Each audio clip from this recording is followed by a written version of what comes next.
channel. It's a girl CG. And as I promised, for this particular story time, for this particular video, I'll be talking about the time I got scammed by two old people, right? So, as I told you before, walk with your sage and your wine. I have my sage here, and here is my wine. So, I actually really love white wine, sweet white wine, right? Love sweet white wine. Yeah, so let's get started. I decided, alright, so why not just do this during your self-care routine hour, right? And what best way to tell this story? What other way to tell this story other than doing so by releasing, reflecting, and healing at the same time? So in 2017, I decided, all right, time to acquire a second property because I always wanted to acquire a second property before I'm 30. And my grandma helped me to find the perfect one, Oceanview in Frontier, St. Mary. And I called the realtor. She sounded very calm and polite and everything, right? So I called her and she was like, we exchanged information and she asked, and I expressed my interest in the property, and she asked if I should have found this odd. And she asked if I was purchasing cash because the owner really needs to leave the island, as in he's leaving, and he just wants a quick sale. So I said, all right, let's go look at it, and we go look at it. I realized that it was it had the perfect view, and the only thing I had an issue with was the fact that it had a lot of tree stumps. So you know that there was a lot of trees on the property, and they cut them down, and it would take me a lot or a lot of work to level the land and dig up the stumps and roots and all of that. But outside of that little issue or concern rather, I thought the property was really decent with an awesome view, and it was going for $4.5 million. Now I don't know properties. I don't know if this is a good deal or not. So I decided, all right, let me go speak to a few persons. Note, I did say this would have been my second property. The first property I co-own with my mother, so she would have done all the back work, all the work that's needed for this, my first property. And the only thing I did was sign papers and ensure that my mortgage is paid. Only thing. So my mommy advised me, alright, since you have interest in this property, go speak to a lawyer as it relates to what steps you need to take and fees that have to be paid and the lawyer fee and all of that. Right? So I have here with me all that I did during that time. Lawyer fee, bank statements, sale agreement, have it all here to go through. Anyway, my mommy recommended a lawyer and I called her and she said it seemed fair, the cost. It seemed fair simply because it was Oceanview and these usually be very expensive. And it was a corner lot, so it would have been bigger than the other properties. And she asked me if I spoke to my loan officer yet. I said no. She said, well, go ahead and speak to your loan officer, see what your payback would be like, see if you would even be qualified for the loan, seeing that you already have a property and paying mortgage and all of that. You wouldn't be able to go through NHT anymore. So this would have just been through your bank alone or whichever bank you decide to go through. And she told me her fees and they were a bit high. So I expressed that I'm really just winging this because I really don't have the deposit money, which had been 10%, $450,000. And the only thing I probably could find was her fee, right? Out of my pocket. That's probably the only thing. So I would need her to kind of give me a discount. So I had a little change to do whatever running up and down I had to do. She agreed and she reduced her cost just a little. And I spoke to my loan officer at my current place of employment. I spoke to her and she expressed that if she gives me the 10% to for the deposit to start the whole process, then they wouldn't be able to give me the other 90%, right? Because that would mean they would have been covering they would be the ones covering the entire cost of the purchase. And I said, all right, let me go and see if I can acquire the 10% somewhere else or acquire the 10% here at my current place of employment and get the 9% elsewhere. So I was up and down and looking for going different banks to see where I would be able to pay the least amount of mortgage. And the banks wanted my bank statements. They wanted my some collateral for whatever loan they would have given me if it was a 10%. Because my bank, the place that I work, they wanted I could have gotten personal loan, an unsecured loan, where I didn't have to provide any form of security. But the other locations wanted some form of security for the 10%, right? So throughout all of this, I've been in communication with the realtor and the owner, both old people. And the realtor was like, she really wanted a cash purchase because the owner really wanted to leave the island because he was migrating or whatever. And cash purchases are faster. But seeing that I work with a bank, then they are considering me because I would have gotten, or they thought I would have gotten preference because I work at a bank and my bank would finance the cost and the process would be fast and all of that. They thought. And I was like, all right then. She sounds sweet, she sounds nice. They thought they both sound genuine.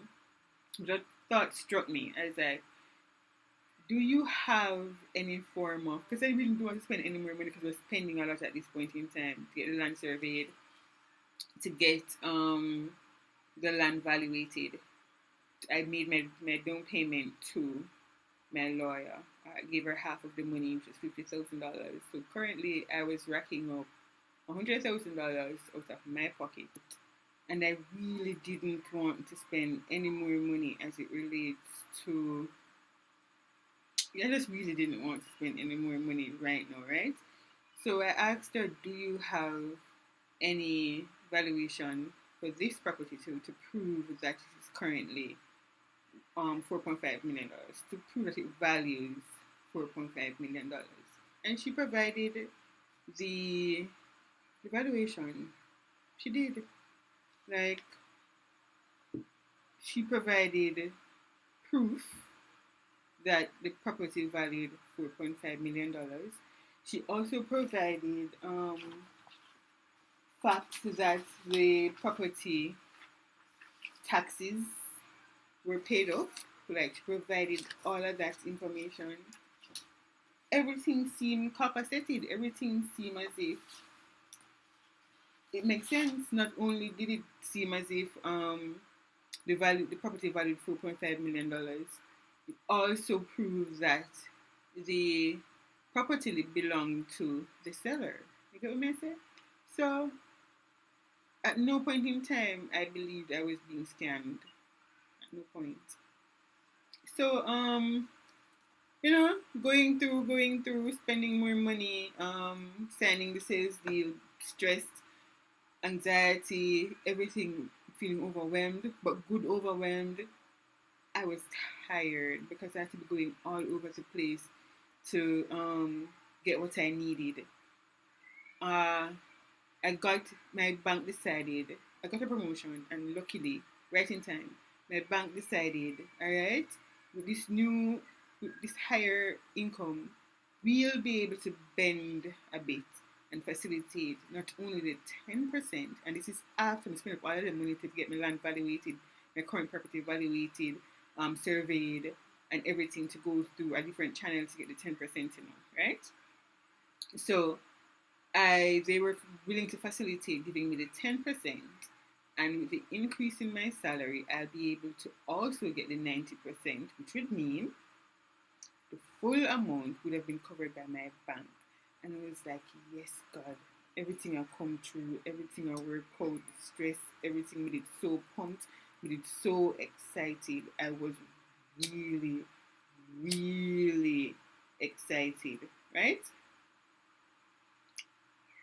I got the sales agreement from my sales agreement from my lawyer, right? We went through it together and all of that. The name of the lawyer, their lawyer, the owner, and the realtor, the name of the property, how many money I've spent thus far, how many money that I'll be needing, how many money that I'll be spending going forward, as in whatever balance I have. I got a sheet, what you would call it, a statement or something that would suggest how many, an invoice, sorry, I got an invoice that stated how many money I would have spent already and in the whole sales agreement process, and how many money was outstanding. And they confirmed getting the deposit money. They confirmed me paying a part of their lawyer fee and miscellaneous fee. Not only did I pay my lawyer fee, but it was also my duty to pay a part of their lawyer fee, because I'm the one who is interested in purchasing the property. You know, this brick upon brick, pile upon pile, and money coming out of what I don't have. So I had to be borrowing and begging, not begging, I don't beg. I had to be borrowing money from my mother and my father and anybody who, not anybody, that's a lie. That's a lie. I had to be borrowing money from trusted persons and waiting on paycheck from paycheck to paycheck to ensure that I'm covering everything that needs to be covered, right? And so right now I'm in a debt. I'm gonna get the property yet. Me stressed and everything, but I felt pumped because everything seemed as if it was going in my favor, right? Especially with my bank deciding that, okay, good. Not only did we give you the 10%, but we were providing the lesser 90%. But one thing, we have to do our checks. We have to do our checks as it relates to, is this property really valued? And this is standard for every banks everywhere, even NHT, for them to do their checks to see if this property is valued the amount that the seller says it's valued, right? Because you really have some unscrupulous persons out there, case in point, this particular one, who would overvalue their property. You really do have persons like that. So the bank has to protect themselves. So they got an independent valuator to evaluate the property. And I really didn't feel fazed by this. I really didn't, because I'm like, everything seems to be going well. I mean, I did get proof. At this point, I did get proof from the seller that the property valued X amount, right? And I was like, alright, this is a done deal. Within 2 months at the most, the property is mine. I was pumped. I was excited. And this particular day, I remember having a really bad day at work. Sipping to this. Really bad day at work. And I got a call that my sister was being rushed to the hospital. I was like, what? Because she's pregnant. She was pregnant at the time. And she fell. And luckily the hospital was close to her workplace, along with it, as well as close to mine. So jumped in a taxi, got there in less than 5 minutes. And I was there with her and everything, and she seemed to be doing well and all of that. And this is St. Andrew's Memorial Hospital. It's right across from Devon House. So I thought, you know, let me go grab a patty because food was really my comfort, right? Food is very comforting to me. And I discovered, what do you call it, curry goat patty. I discovered that at Devon House the day, and I was like, all right, things seem to be going back on track because I find food. And curry goat, I like me love curry. And I got a call from my loan officer, and she said, "See, um, we have a problem." And I'm like, "What? No, the day did not go bad. What? No." Sipping again, and she said, "Um, you said the land value 4.5, right?" I was like, "Yes, it's the value is 4.5. I have proof that it's 4.5." She's like, "Did you get your evaluator to value the property?" I said, "No, I got to evaluate to value my property because I was in search of getting a loan for the deposit, but you guys ended up providing the loan for the deposit. So I ended up just getting my land valuated and surveyed for no reason." He's like, "Well, our valuator is saying that the property value $2 million." I'm like, "Huh?" Look at my phone. Put it back in my ears. "Excuse me?" She's like, "Yes, see, you're the land valued $2 million, and we're willing to give you the $2 million. Well, not yet, but we're willing to loan you $2 million, and you pay us back in mortgage. We won't go to the 4.5 million." I'm like, "What?" He's like, "Yeah." I was dumbfounded for a good little while. Trust. And nobody else is going to provide me with the balance because you guys are giving me, you guys already gave me the deposit, so that's one loan to look at. You guys are going to give me the $2 million, that's another loan to look at. So I have to take it as a third loan, and at this point, no one else, no other financial institution would want to finance me that amount of money. They won't. She's like, "I know." And I said, "All right, bye." And I hung up. And I was broken. I was broken. But I was still contemplating going to other financial institutions to get it. And my lawyer was like, "You can't. You know you can't." He's like, "I know I can't." She's like, "You know, you told me you got to evaluate." And I thought that meant the valuator for the land that you're purchasing and not your current property. It's like,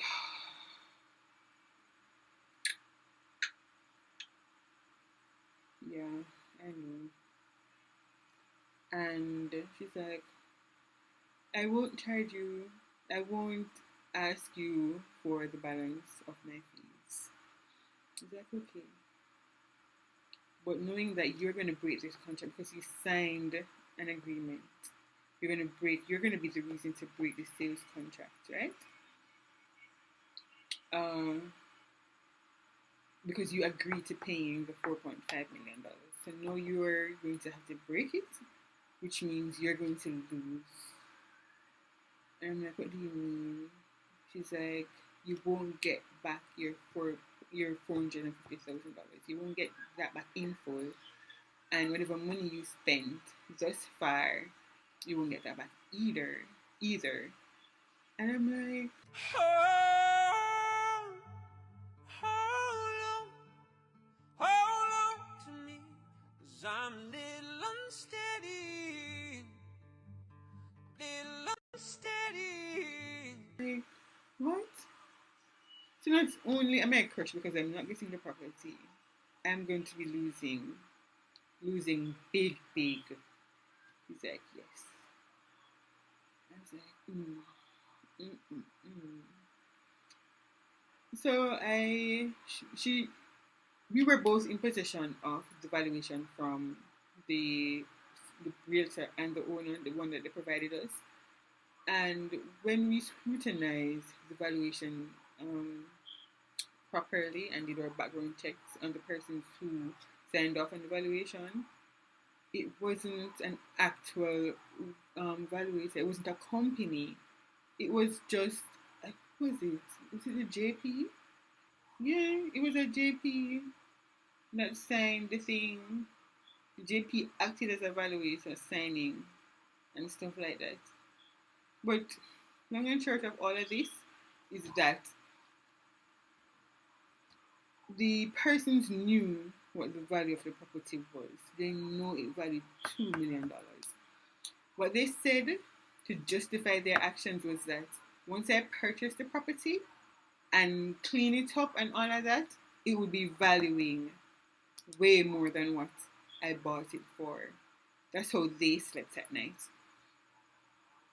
And it begged me to wonder who else if they had done this to, right? Because they know they were overpricing the property. Hence why they wanted to sell it cash. And they were in the rush to selling it cash. And they chose me because they knew I was inexperienced, right? And they fed me a bag of lies during the process. How this a person I want it and that the person they want it, but I me them interested because me young and vibrant and have good morals and one bag of something. It's like, and they, yeah, so it begged me to question who else they had done this to, because if anybody else was doing this process and which as far as I did, because we did reach far in the process, near closing the sale, right? And so if anybody else was, if it would have, as I said, if it would have been anyone else, and they had gotten as far as I'd gotten to, they too would have what do you call it, terminate the agreement. They too would have forego a serious amount of cash, right? And which would mean the realtor, the lawyer, and the owner would have gotten and the owner would have been getting cash, would have been getting money. So let's say they did this to me, someone before me, someone after me, and going through the whole of this. Each time they will be getting roughly 500 G's each time, right? And let's say they got lucky and got somebody with cash, somebody who just as eager as I was to obtain the property, but they were paying cash.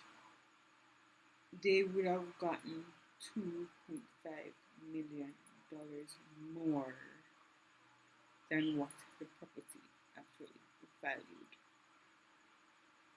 Two old people. Let's say two old people, not counting the lawyers, simply because I don't think the lawyer was in on it. And I say that because they can easily change lawyer each time. They can easily go to a lawyer and say, I'm trying to sell my property. Especially because the realtor is seasoned. She has been in the business a long time. And as naive as I was then, I did do my research on the realtor to know that she was in the business for a pretty long time. So that boosted my trust levels just a bit. Broken as I was really broken, really, really broken. I was really, really, really broken, really broken. Flat of ground broken, weeping for days broken, can't put myself up broken, go work and can't function broken. Sit down at my desk, I think about all the money we spend on a lose and a ball broken. Now talk to no body broken.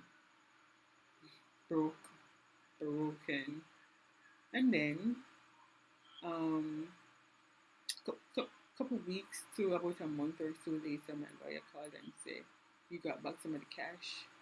Um, and that's when I decided, yeah,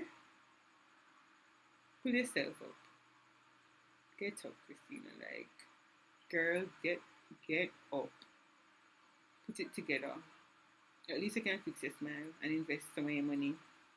Do that, and I did. Moral of the story: I know old people alone get scammed, and I know young people alone do the scamming, right? Also, when doing anything, no matter what it is, do your fact check. If somebody provide you a piece of paper, do your research on it. You just take it as for them word. Don't be like me, as how I was. Because trust me, nobody can fool me. Fool me once, shame on me. I mean, you know that saying, can't fool me twice. Mm-mm. I think that facilitated my current trust issues with people. Uh-uh. Not again. Um, yeah. So, mm-hmm. Pulling myself out of it. Pulling myself out of it, sis. Yeah. Uh, so yeah. Back to what I was saying. In the event that you're buying a property, don't do what I did by trusting these people from the go because they were old and sweet and whatever.